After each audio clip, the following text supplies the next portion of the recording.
Testing? Yeah, that's working. Testing, testing.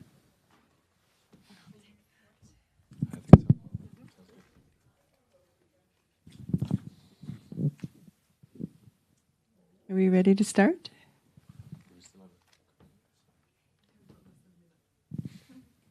We have to be on time. Swiss.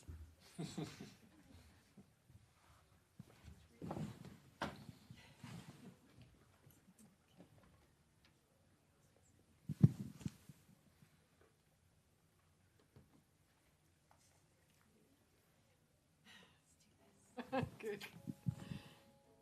That sounds like a goal. Maybe we wait a minute for the gong.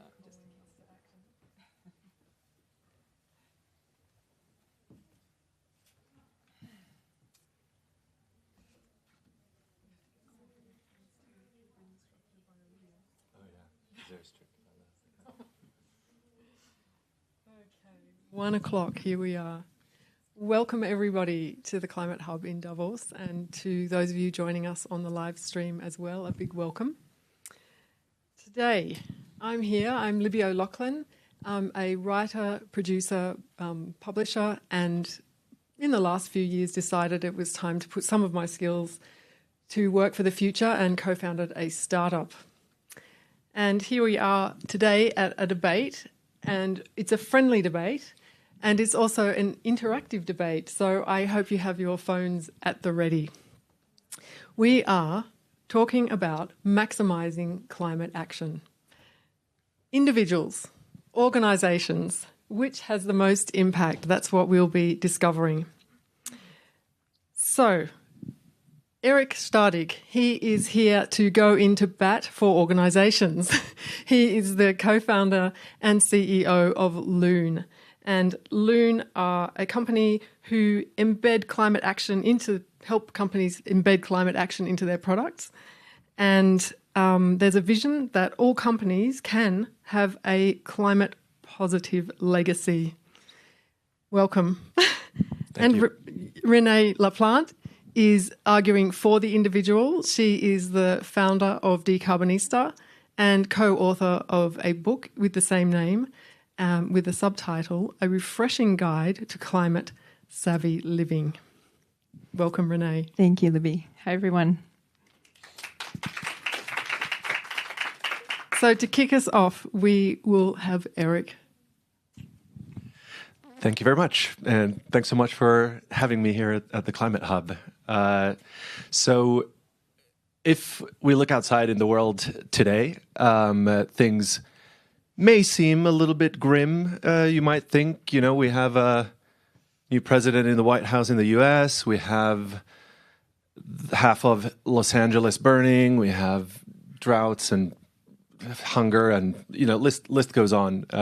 It might seem that we're in a really bad place, but I want to talk about how actually there's still room for hope. There's a lot that we can do and we can achieve, and I'm going to be talking about how organizations play a really key part in maximizing climate action, and I'm going to address it with two broad themes. So one is incentives, and the other one is scale of impact. So on the incentives front, like if we think about individuals, do they care? Some people do. Many people say they do, but then when push comes to shove, do they actually do anything? And on the organizational side, there are clear incentives. Organizations, they're driven by revenue and profit. They don't care about much else. But then when it comes to climate action, it's been proven and increasingly proven that products that are more sustainable, products and services that are more sustainable, that are otherwise just as good or better, or at a roughly similar price point or cheaper, they will hands down win, time and time again. Sustainable products and services will win. And that means more revenue for the organization. Incentives work very, very well. And then on the scale of impact side of things, if we think about how we've ended up in this crisis that we're in today, it's only like 2, 3, 4 industries and maybe a couple dozen companies that have generated most of the crisis that we're in today. And at the same time, it's only going to take a few dozen companies in 2, 3, 4 industries to have a massive positive impact on the planet and undo some of the challenges that we're in. So a single company can impact millions of individuals. And that's something that we see time and time again at my company, Loon, where we make it easy for companies to help their customers be more sustainable. So one single company, millions of individuals, the scale of the impact is absolutely massive. So those are the two broad themes around the why organizations are the ones who will maximize climate impact: incentives and scale of the impact they can have. Over to you, Renée. Thanks, Eric. You're very convincing, and I'm not going to disagree 100%.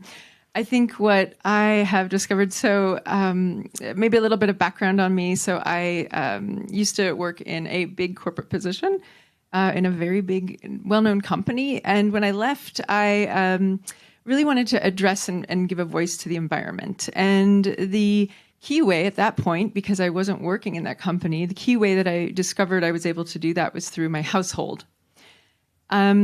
What I started digging around and finding out was that our households actually have directly and indirectly affect 2/3 of global emissions. So we don't really think of them as powerful vehicles, but if we work en masse, then they are agents for change. And as a voice for the environment and voice for nature and all people and us, I wanted to try and experiment. And so I started reducing my personal carbon footprint. There weren't a lot of resources at the time, but I dug them up, I found them, I collated them, I started using them. And when I did that, I discovered that there's a lot of kind of psychological elements to taking those steps, but also that it was a lot easier than I thought. And I was surprised that the large narrative around this topic is that, the fuel companies, they made those carbon footprint calculators so that they would put the blame on us. And I really wanted to challenge that, because what I learned was that I wasn't taking the blame by doing this. I was taking my power. And I was choosing different products. I was choosing different ways to get around. I was choosing different food. I was choosing different ways to vacation and have fun. And all of that added up to a lower carbon footprint. I know it can be kind of intimidating because it's very data-driven, it's very technical. What are all these emissions out there? How much emissions does a glass, produce versus a plastic cup, and so on, right? It can get kind of in the weeds. So I do agree that we need more tools in order to do it well, and more information. But I think, what I wanted to prove was that this is possible, that it is fun, that it can be very elegant, very empowering, very much community building. I've found many, many friends, I don't want to say hundreds, but handfuls and handfuls of people and friends and comrades in this process. And I just think it can only get better, and we can only grow more. And again, think of our households and our purchases and everything that we have personal and direct control over as agents for change and for reduction of emissions, and to participate in the decarbonization that our world desperately needs. So that's where I stand. Before we go to our first poll, I wonder, actually, Eric, if you would mind getting a little bit more granular with us and giving us some hows. Yeah, of course. So some of the things that we're already seeing play out, like if we think about the incentive side, for example, is today in most parts of the world, renewable energy is cheaper than the alternatives. So it makes complete sense for businesses to try to get renewable energy for their production and whatever else it may be to reduce the carbon emissions of their products. Similarly, these days, electric vehicles are objectively better cars than a similar petrol vehicle. So it makes complete sense that electric vehicle sales are growing 30-40% year on year globally, and they're catching up. So those are maybe two examples of where we're already seeing this play out. And in a similar sense, I think going forward, we'll start seeing more and more of these kind of tipping points almost, where when people start seeing that the sustainable alternative is better, then they're going to choose that one, only incentivizing the businesses to invest more and more into those types of products and services. Renée. Yes, so I kind of want to take it back to a kind of an uncomfortable truth about everyone probably sitting here in this room and potentially everyone on the live stream, which no one likes it to hear it, but I think it's a really important point, which is that we are privileged, and we are likely in the top 1 to 10% of the world's wealth holders of the world. And why does that matter? It matters because it's the rich countries that are actually overusing over-consuming. Okay, we don't need as much as we consume. It becomes luxury and kind of excessive. But also we're eating kind of in a way that is not highly sustainable, that is kind of damaging and kind of perpetuating things, scale of meat farming and, farming in industrial ways that is very damaging, right, to soil and to ecosystems in the area of themselves. So, in other words, all of us sitting here have a disproportionate amount of power in this problem. And I say it as power because I don't want to blame and shame you. I'm not here to point fingers or make us feel guilty, okay? What I really want to illustrate is that we are holding the levers of change. And when we recognize that and we choose, when we opt in as sovereign individuals to take those levers and to truly pull them and to change our own lives and change our own behaviors and change everything in our power, our investments, again, how we get around, how we eat, how we play, then we become very intimate with this problem, and we learn what we can and can't do ourselves, right? What feels like a limit that we're breaching, or what our needs truly are. And all of that can then be brought into your business, brought into your community, brought into your friendships, brought into your relationships with your parents, your elders, with your children, if you have them. And so I really kind of take that perspective that we have the power of actually having scale. And it's rather just a matter of kind of acknowledging it, grabbing it, and starting to do it. And as we do that, as we make different choices, then we will also have a knock-on effect, right, on the purchases, or rather on the sales of all those companies, right, that are out there doing various things that it's time for them to perhaps stop, or it's time for them to reprioritize. Thank you, Renée. I'm just going to jump in with a question because we were talking about incentives, and I wonder if you could just say what's required to incentivize individuals to change behaviours, because we touched on it here with organisations, and maybe there's more to that than. But yeah, if you would give us some Absolutely. insight. So I think, over the past 5-ish years, I've been personally coaching and mentoring over 1,000 people on footprint reduction. So I can't speak for everybody, right? I can speak for a portion of people who have really gone through this experience. And the incentives are various, okay? So there's financial incentives, like maybe you get an incentive from your city to install why can't I think of the word? Solar panels. Thank you, audience. Exactly.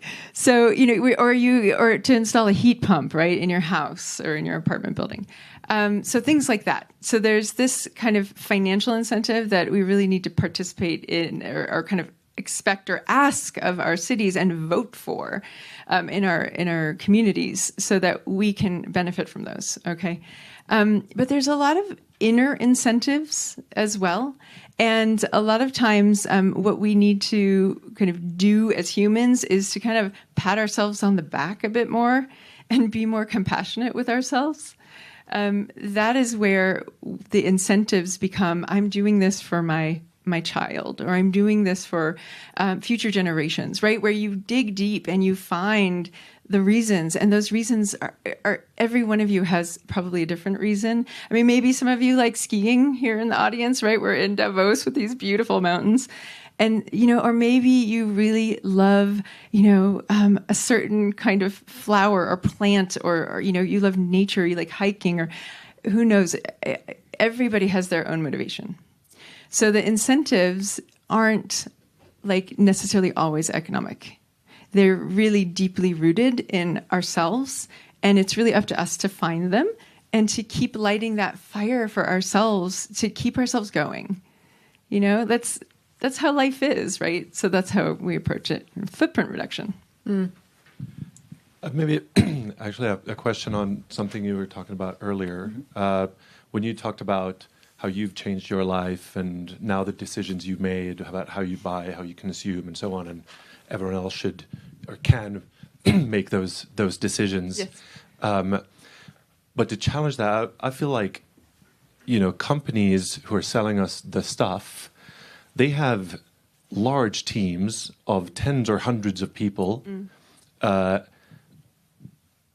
curating, or kind of with these algorithms optimizing for influencing us and how we buy. So when we walk into a grocery store or a shopping or any retail shop, we might think we know what we want, but then all of a sudden you're walking past the candy aisle and you're like, oh, well, one bar won't harm me. What will it? Or you thought you were going to buy this, but then the other thing looked really good, and actually.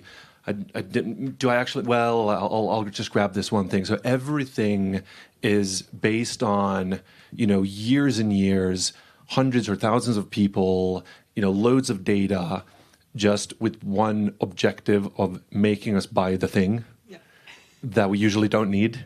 So how do we as individuals, stand up against that machine that's optimized against us? I love it. This is an amazing question. Thank you for asking me that. I think there's two angles here. One is that we need to be very present with ourselves, right? And to be aware that, yes, we all need to eat, and we all need to move, and we all need to play, and we all need to, buy clothes. I mean, we all need to wear clothes, right? So we need to go into these decisions having educated ourselves.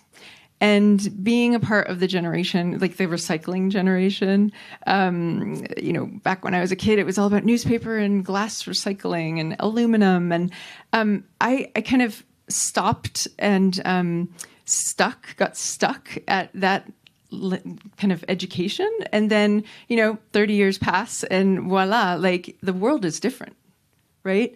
The needs are different. And so it's really up to us to kind of do that continuing education for ourselves to relearn what is needed now. That's also why I took the time, actually, Libby and I collaborated, to write a book about this, to have data, to have experiments, to give options to people to understand like what matters now, okay, and to get that basic education for yourself, okay. And a lot of people here probably sitting in the room are already educated, if not more than even myself or anyone here on stage. But the key thing is to just kind of look at what you do and then say, can I do it differently, right? Look at what I do, can I do it differently? And like take it step by step by step.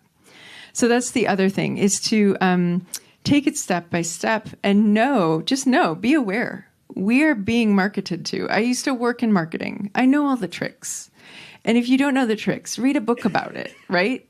They're constantly trying to get us to let go of our money, right? So, and fair enough, for goodness sake, we have excessive money, right? So the fact is that we just need to like get savvy. So it's just about like taking the deep breath, ask yourself, do I need this? Taking the deep breaths, say, can I trust them? And if if the answer is not yes, then take a break. Like just don't buy that, right? That's my advice. Okay. But you can figure out your way. You will figure out your way for sure. There's no question. We're all in a kind of constant rat race or running, but just if we bring ourselves back and we take that deep breath and we pause, then that's usually how we can start to question and start to introduce those moments of making change. That's my suggestion. Does that answer your question? It does, yeah. It does answer the question. But then it also begs a follow-up question, I guess, which is, wouldn't it be easier if that machine and algorithm was just built to promote the stuff that actually is good, and so that we don't have to, as stupid humans, do that mental effort and try to restrain ourselves and so on and so forth, which comes back to the original organizational incentives. But I guess they do go hand in hand, because if individuals vote with their buying, then organizations, and it kind of goes back and forth. Absolutely. So can I just add something too, and just to throw the ball back, because I really appreciate everything that any organization is doing, right? Like, I'm not trying to undermine the importance of everyone in a sustainability position or any company who's taking steps, right? I think that we need to hold those companies accountable as individuals, right? We need to give the feedback, like, we didn't buy your product because of this, or I did buy your product because of that. So, so everywhere in every section, thank you, every chance that we get, like, this is a conversation now. This is a conversation to have, and it's a collaborative change that we're all going through together, right? And so, we do need those organizations to stand up, step up, do their work, do those SBTI goals, anything that they can do to get to the point where, yes, it's easier for us. It's easier for us, right? We all like convenience. It all makes our lives better. And yet, I think it's just a question that we're in a state right now where it's kind of easy to greenwash. People aren't quite up to speed yet. And we need to continue to get to a better place together. Mm. And so how then can we ensure that those carrots and sticks incentives are actually doing what they're supposed to do and that are strong enough? Yeah, well, that actually is a good reminder that there's both the carrot and the stick. I think I only talked about the carrot of the incentives so far, but the stick side on for organizations is regulation. And I think that's equally important.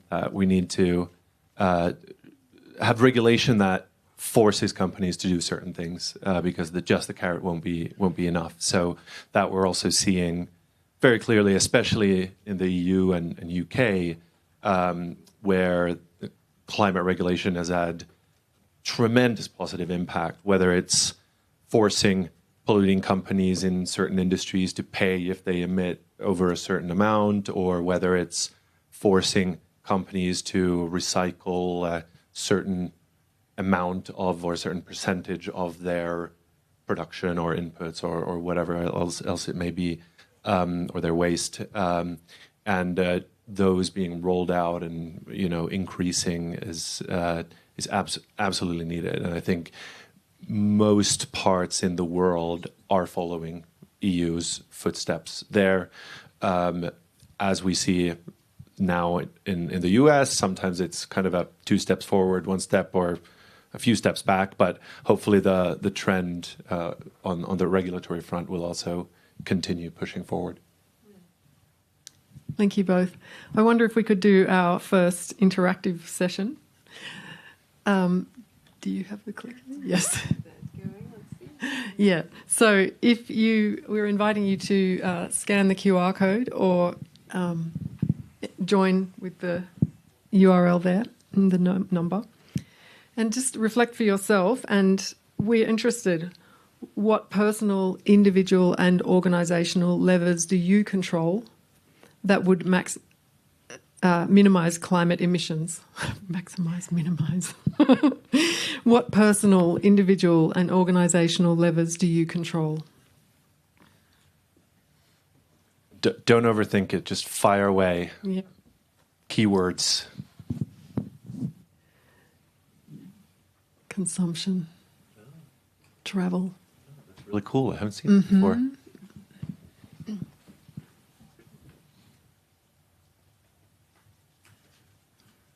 Oh. Conscious leadership, life cycle assessment of pharma products, organising, influence, knowledge, responsibility, career, product development, money, planning, life cycle. I read that one. Influencing friends, diet, marketing, my kids, vote, consumer decisions. Okay, we're seeing some big, colourful words here. Renée, do you have anything to say about what we're seeing?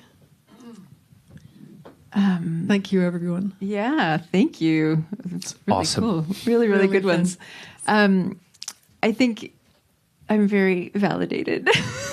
Sorry, because I see investment, travel, consumption, food, influence. Those are all things as individuals we can do, right? You can also do those things through your business, obviously. But again, those are the main things we all have in common, right? So it's great to see that we're acknowledging that those are power levers, that we can make different choices in those areas, right? I think it's lovely. And, but also I'm really delighted to see voting in there, right? Because, what I'm kind of advocating for, I think is essential. It's democratic activity, right? And voting is one of those critical ones that we all also can and need to do. And we can even vote on things in our companies, depending on how empowered we are in our companies, right? We can ask for that. We can ask to be participatory in important key decisions, right? So, so all of these really, I find, apply to both. What do you think, Eric? Yeah, excellent points. Actually, on the voting part, obviously politics, plays a tremendous role here. The U.S. election is now so topical, I can't get it out of my head. I keep going back to that. But so that's obviously one lever. But I think a really underappreciated lever is what you can do at whatever your company does. Actually doesn't matter. There is something you can do there.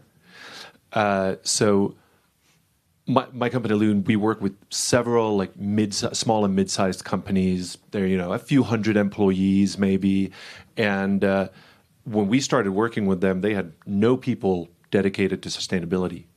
But it turned out that it was 1 or 2 or 5 of the people internally who were just the most passionate about it. So they had just created this internal group of thinking through, well, what should we do? And okay, it starts with super low-hanging fruit that, all right, well, let's start recycling in our offices. Like this is the most basic stuff. But then it goes beyond. We're like, well, actually, like, should we rethink our corporate travel policy? Like, do we actually need to fly over the Atlantic to meet with those people? Or could this be a Zoom or a Teams meeting? And then it goes beyond that. Well, okay, actually, we don't only need to look at our own business, but we should look at our company's position in our value chain. What can we do to help our suppliers or help our customers to become more sustainable? So, for example, we work with many logistics businesses, and now it's starting to be a requirement for logistics businesses to help their customers reduce their logistics emissions. And that's like, without helping their customers on reducing logistics emissions, they're not even going to win that business anymore. And that's a massive shift. So there's always going to be something that you can do within your business. And either that's, you just go to your leadership and say, hey, actually, I've been thinking, should we this month implement this one small thing? And then the next month it becomes a second thing, and so on and so forth. And then it starts snowballing. Or then it's aligning yourself with your sustainability team and pushing them to do more and giving them more of more decision-making power internally. And speaking of logistics and companies that do have those very razor-thin margins, how would you convince companies that sustainability is actually a viable pathway rather than an added cost or a burden? Totally. So that's traditionally, if we think, 5, 10, 20 years back, companies always thought of sustainability as a cost center, and they have maybe done the bare minimum that they had to do, because it's like, damn, we have to do this report, or we have to make this investment, and whatever. It's a pain. But increasingly, as businesses start realizing this commercial opportunity, whether it's about standing out from their competition by helping their customers be more sustainable, whether their customers are other businesses or end consumers, even these razor-thin margin businesses like a logistics or an industrial company or whoever else it may be, will make those changes because they see, like now we can grow our business. Actually, we can do that profitably, and that way we have both the incentive for the business to change, and then at the same time that scale of impact, because they're helping thousands of other businesses or millions of consumers to be more sustainable. Can I ask you both, one of the biggest words here, influence. What do we think about that one? I'm actually really happy to see it. I think that it can sound a little bit like a dirty word sometimes. Like some people just like think, oh, we're influencing, or an influencer, right, on social media or something. It's kind of ridiculous. But I think it's a really important word to just like kind of be at one with and realize that when you do something, you are naturally influencing your friends, your family, up and down your family chain, and your peers at work, and your, even just the grocery store clerk or whatever.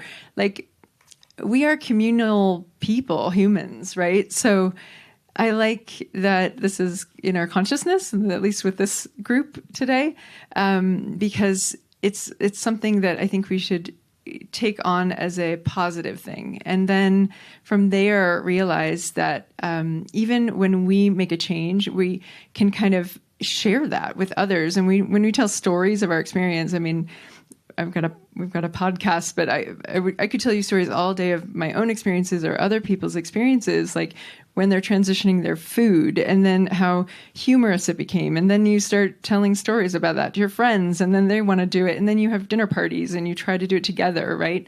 So there's a lot of really joyful opportunities in that word, in that action of influencing.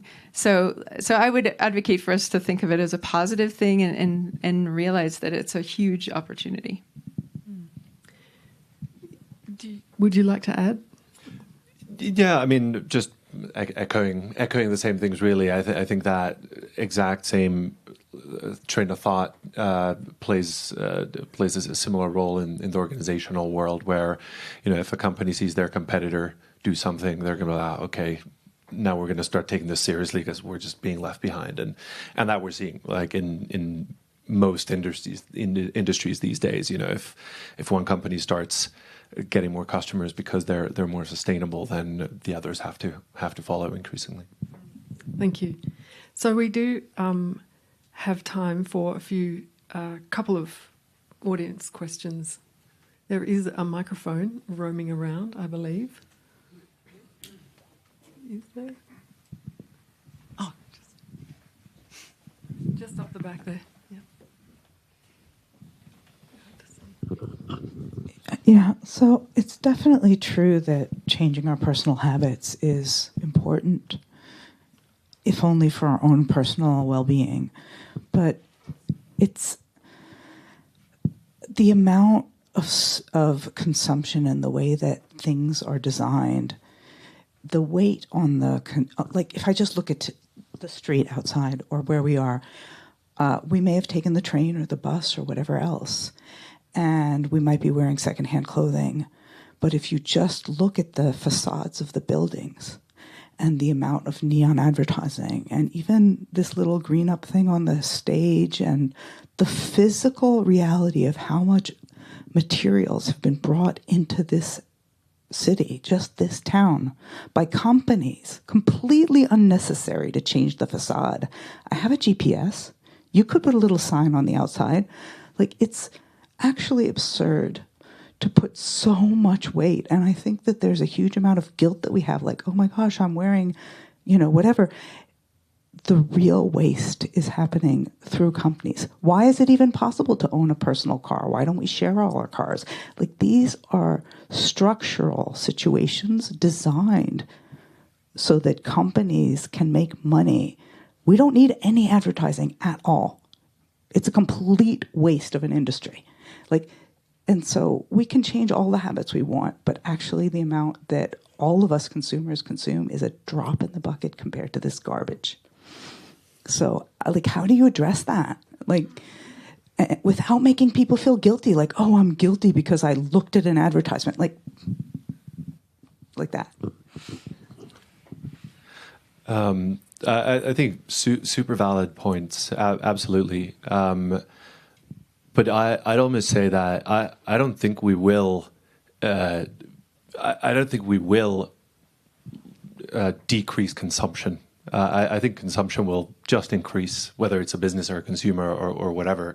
And actually, I'd go even farther to say that I think a lot of the unnecessities that you allude to are actually great, because they're like marvels of human ingenuity. Like, the stuff that we can accomplish as humans is just mind-blowing, how cool a lot of the things that we can do are.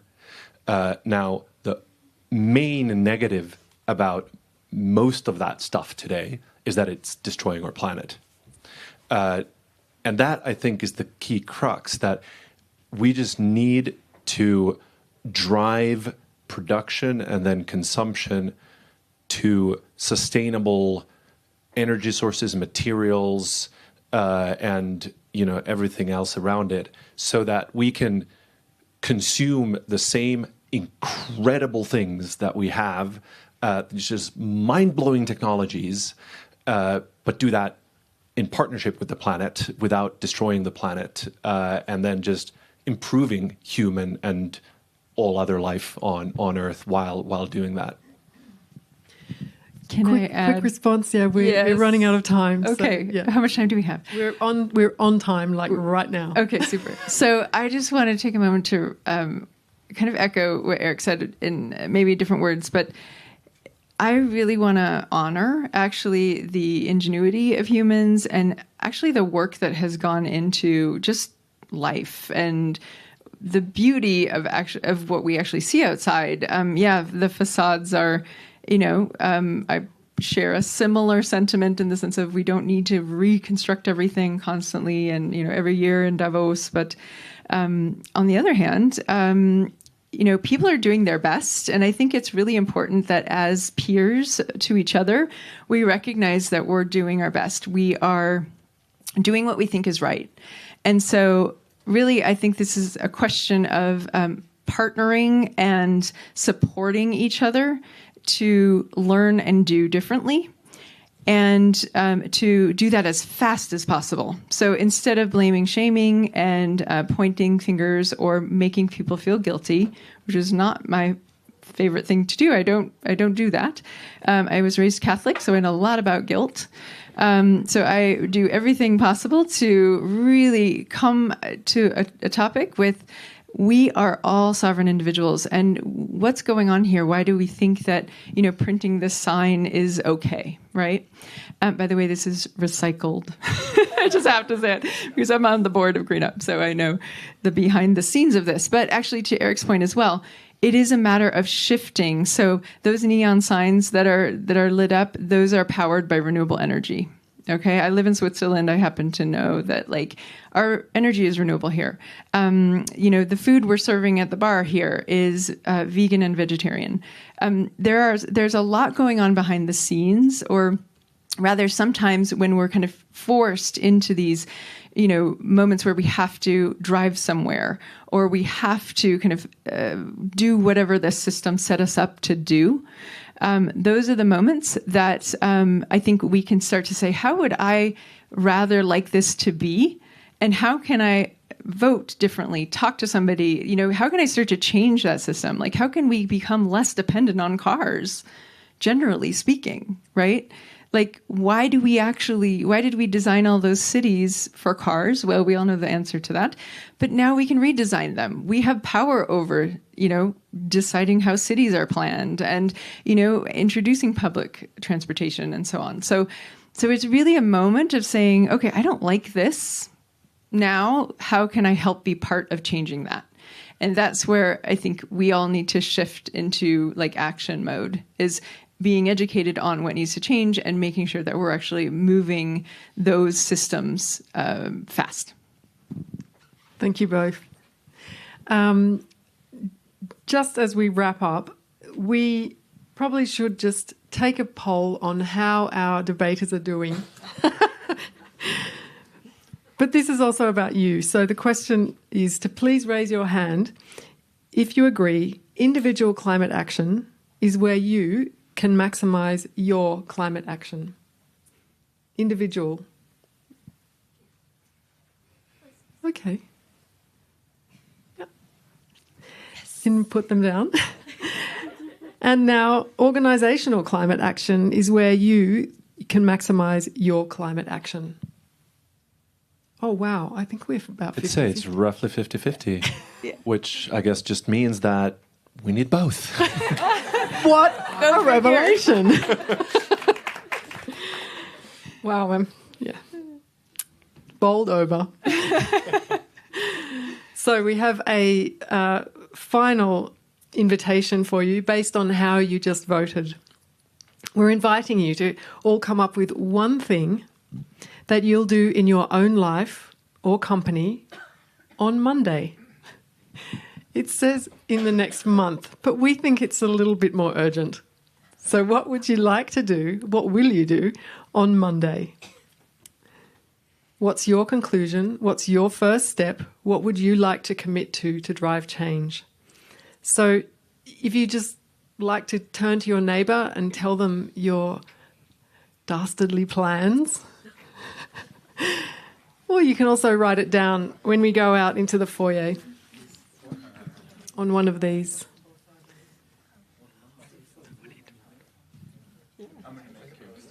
What are you going to do?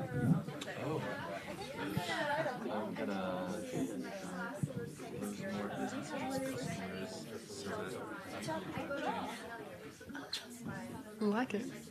On Monday. UCLA or UCLL? I'm going to find someone that I can help, that I can support, that I can just handhold and be a buddy to.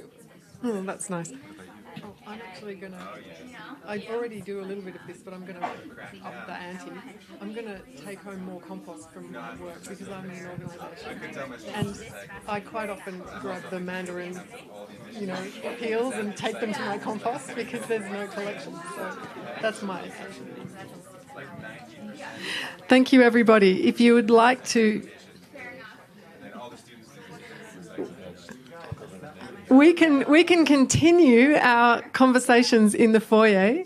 We urge everybody to stay connected and join our mailing list. It's very important to stay connected. And you can also, if you like, write your pledge on one of these little plantable papers and pop it in the ground and watch it grow, either the seeds or in your life. It's a beautiful act. Thank you very much for joining us. Please join me to give a big thank you to Renée and Eric. Thank you. Thank you so much. Thanks for coming.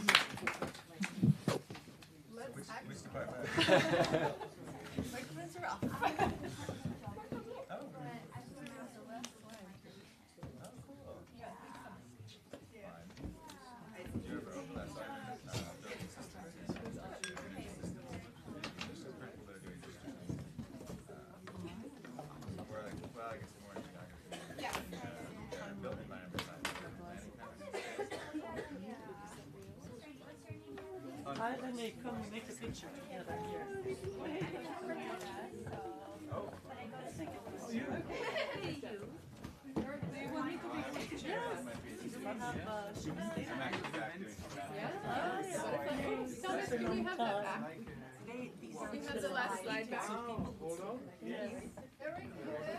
Good, and you? Yes, I registered myself. I went from the train directly here. Oh my gosh, that's awesome. Thomas, where are you? Thomas, come on a picture, Elena. I do a picture of you. No, she make a picture of the four of us. No, don't worry.